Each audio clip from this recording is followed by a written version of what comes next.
Yon. Welcome to another One Bottle Session. Oo nga. Grabe to Parang medyo napa-flashback ako nung mga pandemic days. Kinakabahan ako. Kamusta dyan? Sa kasama natin? Okay naman. Anong oras na ba dyan? Anong oras na ba sa inyo? Dito ako ngayon sa Korea, pare. Nakita mo yung likod ko. Wow. Pucha. Hindi ko alam. Gangster ka pala.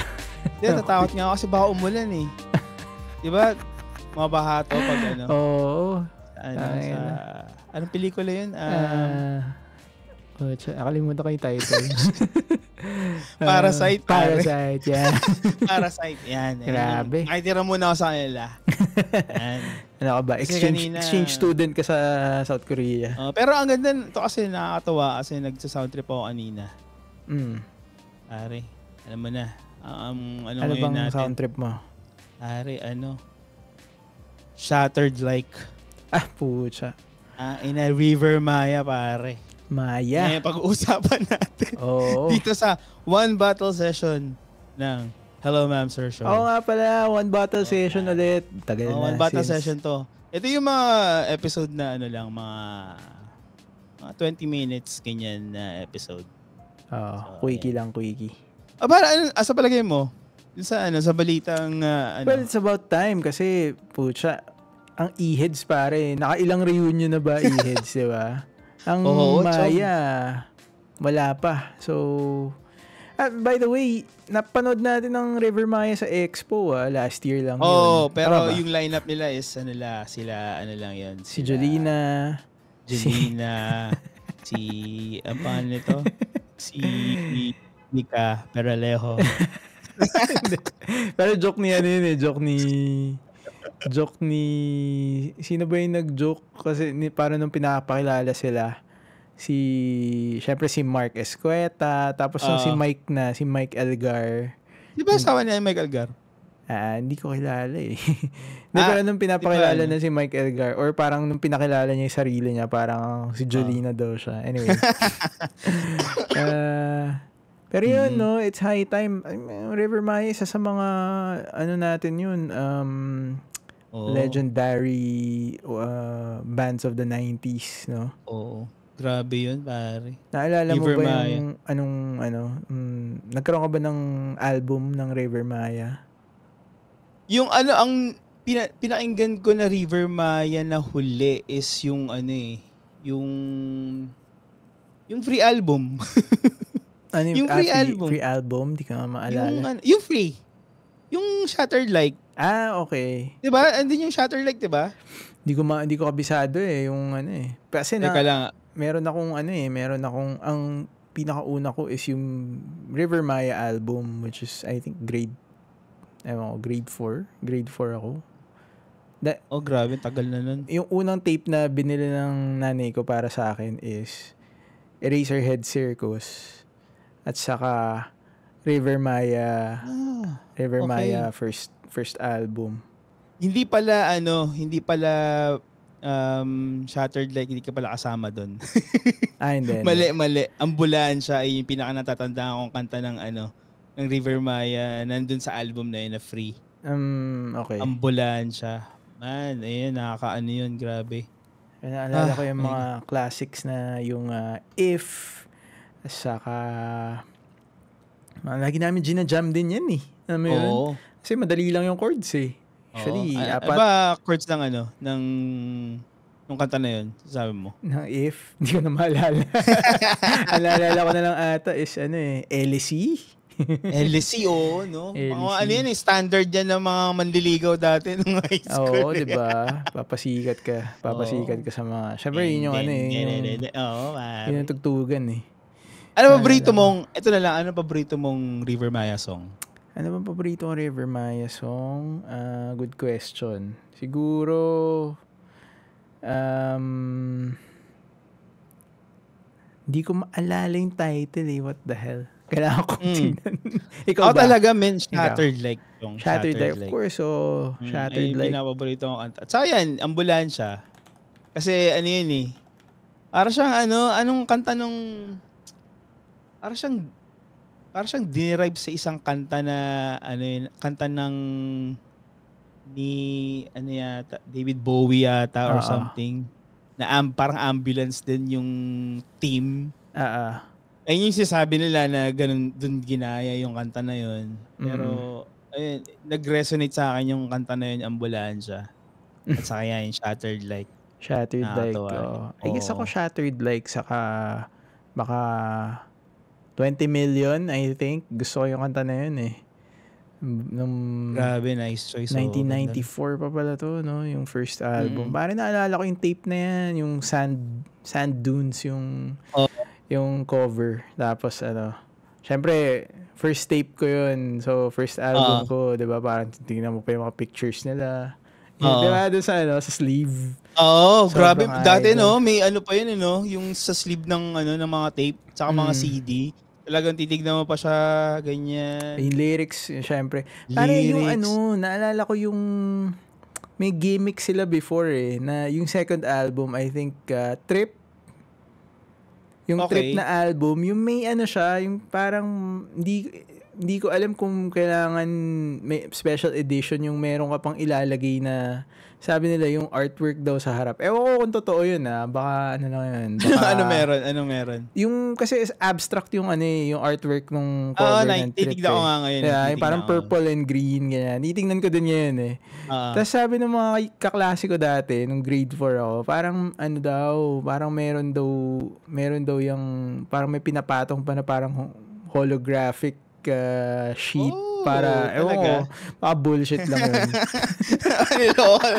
Oo nga, pero naalala ko yung Trip kasi yun yata yung parang, yung purple na yung book ni Rico Blanco. Yung parang na siya, yung parang mushroom cut. Hindi ko alam kung, nandito pa ba si Bamboo nun? Baka nandito pa siya. I think last nung album na yun? Second album to Wait, Kisap. I think so. Kisap Mata. Okay. Ang ganda. Pero so yung yung reunion na to, ang question is bakit hindi kasama si Ba't di ka kasama? Hindi niyo sinama. Sa mga nagko-comment. Alam mo, ang daming nagko-comment sa YouTube, no? Sa Hello Ma'am Sir Show podcast. Tama ako doon si Perp De Castro. Ito po, aaminin ko na po. Ako po ay nawawalang anak ni Perp De Castro. I exist. Papa Perp. You exist. I exist. For 15 years, pare. For 15 years. No, pucha. Oh my God. Kailangan mo kumanta na. Sa episode na to, kailangan mo kumanta ng Shattered Like. Shattered Like. Alam mo, ang ganda kasi nung, di ba, kasi parang recently, parang last week yata or 2 weeks ago, nakita ko kasi yung parang teaser photos nung reunion. Kasi sabi parang ang nag-post is yung Live Nation Philippines. So yung Live Nation Philippines is a well-known events company yan sa buong mundo. Shout out Live Nation. Yan, kaaway ni Daryl yan. Joke lang. Mga boss pala ni Daryl yun. Hindi, itong Live Nation, kasi sila, parang sila ng mga events sa Pilipinas, sa buong mundo. So, nakita natin yung image na pinost nila. Which is, alam mo, nung nakita ko yung picture na yun, kala ko ages yung magre-reunion. Bakit? Hindi ko pa nakita yung teaser. Kulay yung buhok yung isa talaga? Hindi ba nakikita yung Hindi pa. Hindi ba nakikita? Hanapin mo. Ang ganda kasi. Hanapin mo sa Facebook. Live Nation Philippines. Ang ganda nung image, para siyang blurry kind of image na parang, alam yung fast blur, ganun. So nakita ko, 4. Ari. Ang pinaka nakilala ko agad kasi si Nathan. Nathan Azarcon. Kasi siya lang, makikita mo agad talaga yung figure niya Sa Paranaque pala to Live Nation. Ang ganda ng image. So, wala na yung teaser, pare. Wala na? Poster na to Oo. Talaga ba? Oo. Hanapin anyway. Yan. Yeah. So nung na ay putik yan River Maya. Kasi matagal na silang binubuyo ng mga fans Oo. na mag-reunion Oo nga. Ilang taon na natin silang sinasabihan. Nagiging parang excited tayo na yung mga fans ng quote-unquote original lineup ng River Maya, ng Maya. Which is Bamboo, Mike, and si Rico, at si Nathan. Oh my God. Naalala ko yung kasi all through the years na both River Maya and E-Heads, I guess, parang may mga parang mga amateur videos lang sa siguro mga tropa nila. 'Di ba may mga jam sessions yan? Hindi impromptu, 'di ba? Nakita ko one time, 'di ba, parang meron silang LC na parang jam session kasama yung mga luma bago, parang si Bamboo ba yun nandun, yung kumakanta, tapos si Mike Elgar yung nagigitara, parang gano'n, Pero alam mo yun, iba yung full-on reunion talaga, 'di ba? So, talagang kaabang-abang. It's yung mga ganyang mga concert talagang siguradong limpak-limpak ang kasi parang besides Pero saka besides sa Eraserheads, parang sila na yung parang next in line dun sa parang yung fans na gustong-gusto talaga sila mag-reunion. Parang kasi sa sobrang ang laki rin ng portfolio nila at ang laki nung ang haba ng mga kanta nila na yung list nung kanta nila na naging hits. At saka nag-resonate sa mga katulad natin, mga bata na na lumaki nung 90s. Kasi, 'di ba? Parang ayun yung kinalakihan natin. Tapos yung mga bata dati na ngayon na mga kaidaran natin, yung mga pera na, alam mo yun, may mga buying power na para bumili ng ticket. Alam mo magkano yung ticket ng River Maya concert? Magkano na nga ba? Magkano ba? Dali, hanapin natin mapag-ipunan na. Ang kasi nila, ang reunion nila is on February. Okay. 2024. Feb. Aha. Yan, Philippine Concerts. Ang ticket is, ang VIP is 14,750 pesos, pare. Sulit na. Sulit, pare. Isang isang sahod na ng minimum wage earner sa Pilipinas. 14 nga ba ang minimum wage? Grabe. Tapos ang gold is 11,750 pesos. Gold, okay. Silver is 6,550 pesos. Not bad. Bronze is 2,550 pesos.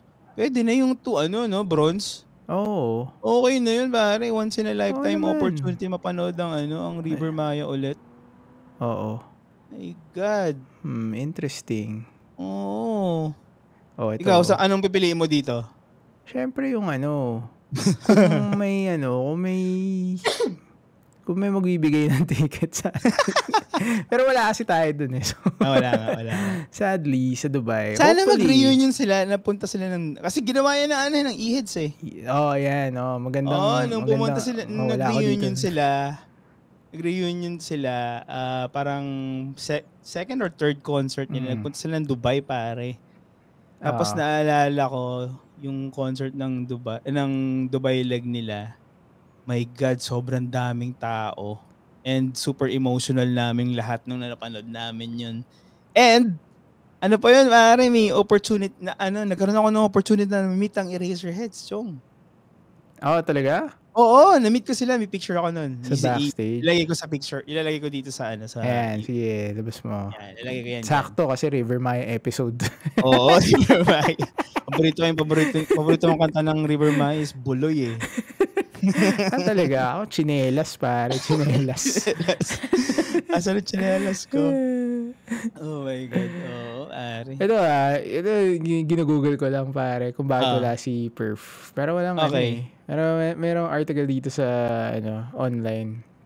Perf de Castro reacts after not being included in the promotion for River Maya's reunion concert. Sabi ni Perf? May post siya sa Facebook to, post I nga guess. yata siya, Nakalagay lang, wala sa picture. Di wala. Oh my Sige, God. i-debunk natin. Ano yung sinasabi nung yung statement niya?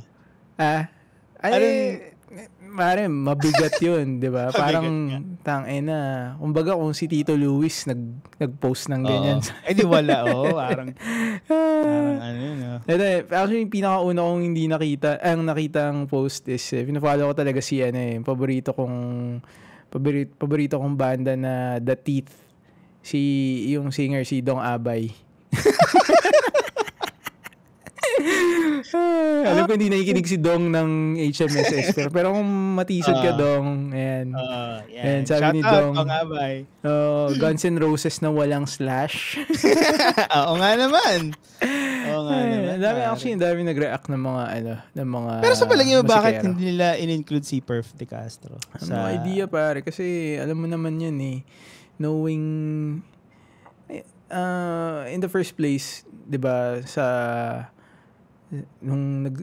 I'm sure nag-start yung mga bands nung mga kabataan nila, 'di ba? Parang mahilig sa music, naghahanap ng something creative, pero after 20 years or so, ano na yan pare, it's a business. So, 'di ba? If yan, kung lahat nag-sign and hindi nila mahintay yung sagot ng isa, who knows, parang it's all speculation, pero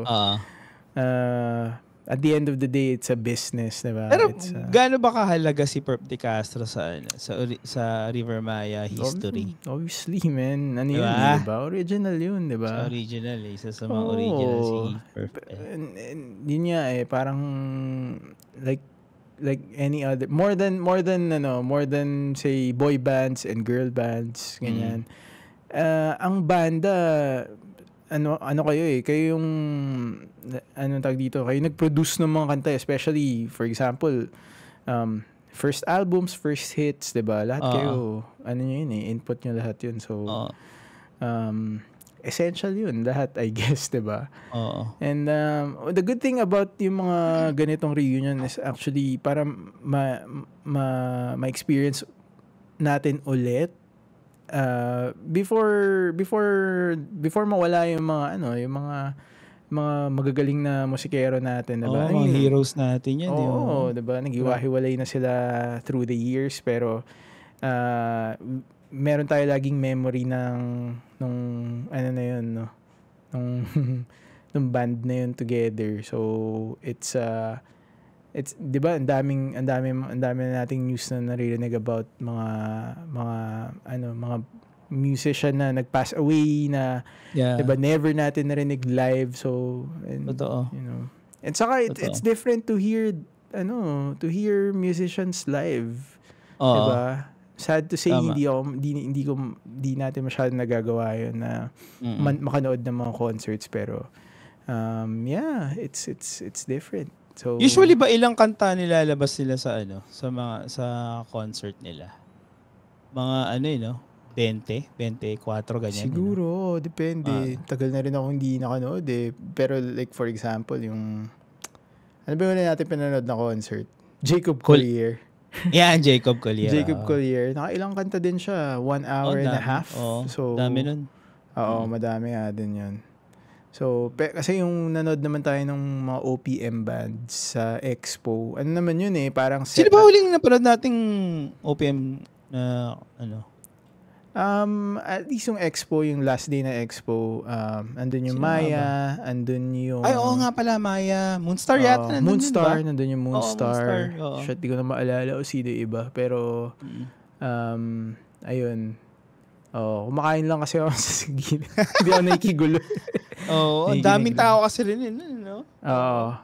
Ito, pare, anong question? Ano yung first song ng concert ng River Maya sa palagay mo? Oh my God. First and last, no? Ikaw, anong first, tingin mo? My God. Alapaap. Oy, pare, ayun yung first song ng E-Heads. Oo, pare. Nice. Malapit na pala yung sagot ko. Lapit, di ba? Lapit. Feeling ko, pinaka first song nila, siguro Abit ng Kabataan. Oh. Or, it's either first song yon or yung last song yun. Yung last song? Oo. Ako, baka... Abit ng Kabataan. Baka, ang guess ko sa first song is, Ulan.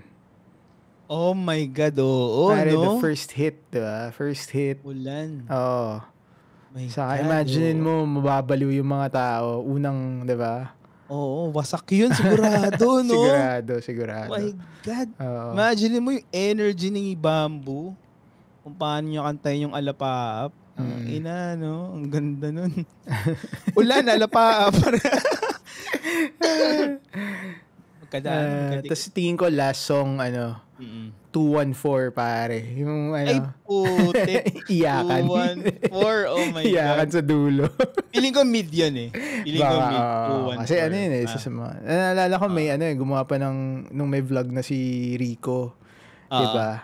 Meron na siyang, may ginawa siyang video about yung meaning ng 214. Oo, isang nag-vlog siya, no? Napanood mo ba yun? Banas ako dun eh. Sobrang haba. Ang haba talaga eh. Medyo clickbait na siya. Pero galing na explanation naman niya. Ano ba yung explain niya dun? Nakalimutan ko na eh. Hindi ko na rin maalala, honestly. 214. Hindi, parang sinihitan niya ata yung nagsabi ng parang, di ba dapat ang title nun is Am I Real? Hindi ko na maalala eh. Tapos ang ginawa ni, parang ginawa niyang number na lang ni Nathan, 214. Yun yung eh. Tama ba? Yun yung naalala kong explanation or yung parang hula ng lahat eh. Nung mga elementary tayo. Oo. Parang, yun yung ibig sabihin yan. Yung first line, Am I Real? Am I Real? Kung totoo. Parang ang ending ata eh. Kailangan natin panoorin ulit. Pero parang sabi ata ni Rico is parang wala naman ata talaga meaning. Parang gano'n. Kaya sobrang na-disappoint ako nung video niya. Pero nakakatawa kasi yung video na yun, naalala ko, parang umiikot siya. Kung sino-sino yung mga in-interview niya. Interview niya ata si yung drummer ng Sandwich. Alam mo, yung drummer ng Teeth. Diego Mapa. Nag-vlog ngayon si hindi ko maalala. Mike Dizon. The legend. Dizon, yes. Kabilin-bilina ng lola. Galing din nun, Mike Dizon. Ayun, interesting nga dun eh. Kasi parang through YouTube, I think, parang marami na nagbo-vlog nga sila, si Rico, tapos may podcast si Perf. Si Perf din, oo. Nakikinig din ako ng podcast ni Perf. Interesting kasi yun, parang nire-recall din nila yung yung simula nila, parang sino ba yung nagkwento about them being parang sila talagang parang nag-audition sila, parang ganun. Para yung River Maya? Para buuin yung band. And I think narinig ko siya sa podcast ni Paco Arespacochaga. Sino yung interview ni Paco? Si Bamboo? Hindi. Ang interview ni Paco was parang nakalimutan ko kung ano yung pangalan niya, pero isa siya sa mga original members ng River Maya. Before Mike Elgar. Before this River Maya that we know, yung Ulan na River Maya. So parang lahat sila 16 ganyan, 16 years old. So parang isa siya sa mga guys na parang gitarista ata siya. Isa siya sa mga parang pinili niya na lang tapusin natin yung school. Kasi 'di ba, commitment 'yun eh, 'di ba? Parang pag nagbabanda ka talagang kakain ng oras eh. I think sila. Kasi sino nga ulit ng drummer ng River Maya, si Mike Escueta. Mike Elgar. Mike Elgar is. Di ba nasasama si Mike Elgar din, no? Hindi Kasi original lineup kasi. Oo, si Mike Edgar parang third generation na ata siya ng River Maya eh. Ang daming... kasi, sila Japs nandun. Si Japs si Japs. Si pinaka-paborito kong bluesista, si Kakoy Legaspi. Si Kakoy, Galing rin siya. Nag-gitara din siya for River Maya. Na ngayon, kabanda na ni Dong. Asa na ngayon? Ni Dong Abay. Sa ano? Anong pangalan nung banda nila? Nakalimutan ko na eh. Parang... Basta may Damo. Yung Dong Abay. Ganun, Dong Abay Music Organization. Dahil napapanood ko din sila nagigig. Lalo na nag-start mag-show, mag-art exhibit si Dong. Mupunta kami, tapos nag-jam sila, gano'n. Kahit mga 5 songs, ganyan. Ayun. Dami naging members. Nagkaroon ba ng babaeng member ang Maya? Katulad River ng Maya, E-Heads? Nobabilia. Hindi ko alam. Wala yata eh. Wala. Ang E-Heads ang nagkaroon ng ng girl, yung vocalista dati ng Fatal Phosphorus. Naalala yung Fatal Phosphorus? Pero hindi. Naging sila. Naging kumanta ng Divisoria. Pedicab? Hindi naging. Kasama pa nila si Ebe. Diba? Anong pangalan ng banda niya? Banda yun? Oh my God, nakalimutan ko pangalan. May nanonood ako noon sa mga gig nila dati. Sa Cubao? Sa Cubao, sa Freedom Bar yan. Freedom Bar? Ng mga, oh my gosh. Pare. Old school, wala pa tayong pera. Nakikisingit-singit lang tayo. Kami nanonood lang kami dati sa sa Mayday kasi libre lang yung gig sa Cubao X nun eh. Yung nga ulit yun, kailangan natin malaman eh. Aizel? Or... Divisoria. Alala ko yun pare. Heydays din yun ng mga yung Cubao Expo. And Cambio pare, super group sila. Nung nawala si Ellie. Buo sila ng banda. Yan, kasama sila Diego Mapa, ganyan, Ebe Dancel. Si Chris Gora Dancel pala yun. Chris. Phosphorus. Okay, Yan, naalala ko. Yan. Yeah, parang tinapos lang ata nila yung mga obligations nila eh. Naalala ko sa mga docu about E-Heads before. Yeah. Kaya nila binuo yung grupo na yun. Then again, nag-disband. Palagi mo, magkano or ano yung napag-decide sa kanila na na mag-regroup ulit lalo na si Bamboo, di ba? Kasi si Bamboo yung talagang unang umalis eh. Diba? Nag-asap na yun eh, si Bamboo. Si Coach Bamboo. Pare. Pero kahit sino naman eh. Mahal ng kung nag-aaral sa Brent yung anak mo, kailangan mo hindi na pwede. Shoutout sa mga tao sa Brent. Nakikinig yun ng Hello Ma'am Sir Show yung mga taga-Brent. Daming avid friends sa Brent. Brent. Sa OB Montessori. Yan, mga ganyan. Grabe. Yung sahod. Parang sahod ko yata. Parang hindi aabot dun sa tuition fee ng... Sana nakikinig yung mga taga-perpetual help, no? Yung school ko. Sana nakikinig kayo, yung mga taga-Molino. Oh my God. Yung mga taga-Brent nakikinig sa amin eh. Kayo, kung ano-ano mga pinapakinggan nyo. River Maya. Sana pumunta sila dito. Oo, ayun yung pinaka nilook forward ko. And sana kasama si Perf, pare. What if ilalabas nila si Perf ala Slash, pare? Yung alam mo meron siyang platform, parang ilalabas sa stage. Ganun. And Perf, the cast, so maglilid siya ng sa ulan or something. Ito na lang yung question ko. Kung ikaw si Perf, bilang kamukha mo si Perf. Kabuok mo si Perf. Tapos sinabi sa'yo na nilaunch na yung event, yung concert. Tapos nagbigay ka ng statement sa social media, blah blah. Tapos kinausap ka nila, pare Pasensya na, sama ka na, or something like song, that. ganun, Anong magiging reaction mo? Lahat may, tawag dito, merong, ang tawag dito, may katapat na pera yan. For the right price, kumbaga. For the right price. For the right price. Ewan ko. Yun ba yun? Oh, shit. Pero I think masaya yun kung nandun si Perf na lalabas na lang siyang bigla. Siguro ba drama yun na si Perf is parang... Yeah. Pero medyo parang kung ginawa nila yun for that, parang medyo... medyo medyo bad taste. Parang... Ganun ba? Parang ang cheesy or ano ba yung tamang term? Hindi cheesy parang... Pero sa marketing perspective, gagana yun if ever na lumabas si Perf na parang okay pala sila, ganyan, di ba? Parang, pero diba? Parang, parang niloloko nila yung mga tao. parang yun yung ayoko sa ganong style eh. Parang ginagawa mong tanga yung mga Pilipino.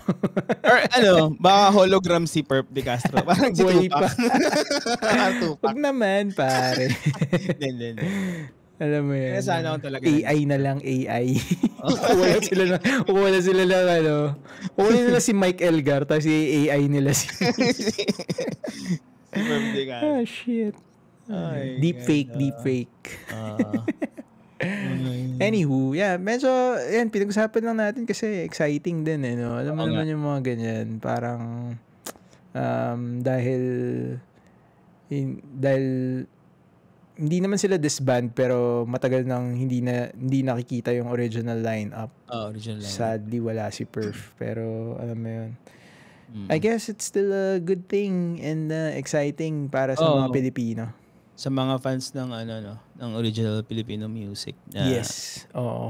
Na talagang naghintay sila ng mahabang panahon para mapanood yung mga idols nila. Saka importante kasi yung River Maya sa sa Filipino music in general, di ba? Na parang nakatatak na yung nandun na nakahulma na yung pangalan nila sa original Filipino music. Exactly. Ilang song hits na ang print. May mga kanta sila. Ilang video okay na yung Saka ilang kanta yung nagamit natin sa sa panliligaw ng River Maya, di ba? Grabe. Di lang yun, di ba? Parang hindi lang din sa panliligaw pati sa yung mga barkada mo, di ba? Yes, totoo. Kaya mo bang tugtugin yung yung, di ba? Yung hinahanap-hanap kita, yung mga ganyan shit. Ang jamming yan yung mga ganyan music diba? Grabe yan, Ayun. Nakakatawa na meron silang ganyang initiative for the right price nga. for magkano ulit yun? Putik. 17.5? Putik. Ano na? 17.5? 17.5. 14,750 for a VIP. Ano bang kasama sa VIP na yan? VIP, sino ba opening? Sa palagi mo, sino opening? Isang question na lang. Sino sa palagi mo opening act? Opening act? Sino nga ba? Sino tingin mo? BTS, ganyan. SB19. Or si pare, paano to yung girlfriend ni Rico Blanco? Si Maris Racal. Sino? Maris Racal. Yes, si Maris Racal. Ang cute nun, no? Oo, grabe talaga si Corix, no? Grabe klase. Baka yun, baka dahil doon. Baka dahil nag-reunion sila. Baka kailangan napilit ng girlfriend. Pilit ni Maris. Pucha, pare, bata pa yun eh. Diba? Parang, tangina, ang kapal na ng kalye ni Rico Blanco. Wala ako siya sa mundo, man. Sabi mo, kayo kinakanta ni Rico Blanco kay Maris Racal? Ewan ko. Grabe. Mga galawang Tito Luis yun, mga ganong age gap. Ganong age gap. By the way, guys, yung mga nakikinig ng Hello Ma'am Sir Show, abangan nyo. Yung magbabalik. Ganun ba? Oo, pare. Sino magbabalik ba? Magbabalik. Sino kaya yan? Oo nga Anyway, so yan, short episode lang ng Hello Ma'am Sir Show 1BS, 1 Bottle Session podcast episode natin. And yeah, don't forget to follow us on Hello Ma'am Show podcast, youtube.com/Hello Ma'am Show, facebook.com/Hello Ma'am Show, ayan, Spotify, Apple Podcast. And recently gumawa kami ng Facebook group. So kung meron kayong mga may mga suggestions kayo or gusto niyo lang sumama, may pagkulitan sa Facebook group, punta na kayo sa PM niyo lang kami para mapag-interact sa amin or makipagkwentuhan din kung ano-anong bagay. And that's it. Yun, maraming salamat sa pakikinig, and ako po ang inyong nasa ala pa rin ako, pare. Ako po ang inyong paborito, Tito Daryl. Thank you so much. Salamat. Mod Battle Session.